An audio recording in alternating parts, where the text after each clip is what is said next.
where the early stresses and problems that had to do with her family and had to do with how her parents were dealing with life, all were creating in her brain a set of problems that then when she got into the school system, they didn't have a way to deal with it except for putting her into the slow class, except for saying, you're a problem child. Which raises the question, what else could the school system do for a kid like this? What would work?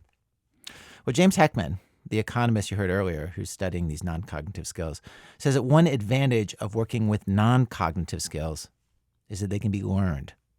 That's not true for cognitive ability, for intelligence, the way we usually think of it, like your intelligence on an IQ test.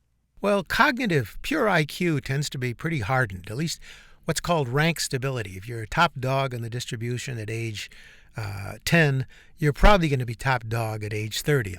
Versus non-cognitive skills, he says. Social skills, personality traits, the ability to stay on task, these can be taught, and these can be taught at later ages.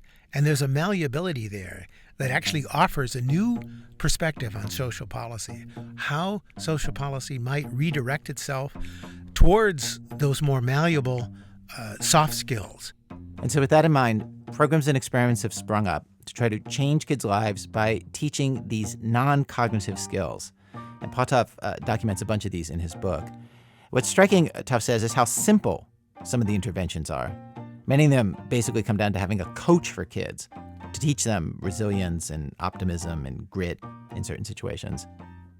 There are some studies where they've taken kids and given them, taken kids, I think, in middle school and given them a college mentor. And this college mentor would work with these kids not very intensively, like meeting with them a couple of times a year. And the only thing that they would say to them, the only message that they would give to them is simply this idea that, scientists have studied intelligence and they've found that you can improve your intelligence. So you should just think about that as you're going through your day. Whether or not they're right that they can improve their intelligence, if you think that, especially when you're a kid, when you're a teenager, you do way better at school. It gives you this sort of confidence, this optimism, this ability to try new things, to push yourself harder. And one of the things that I find most interesting about this study is that it's the kids who have sort of cultural reasons to be anxious about their skills who are most affected by the message. So especially girls and math. Girls do great on math until they get to middle school, and then they start becoming socially anxious, and they tend to fall apart. When they hear this message, the girls catch up to the boys entirely. They close that gap 100%. 100%, meaning the girls' average math test scores were the same as the boys' average math test scores. That is a huge result.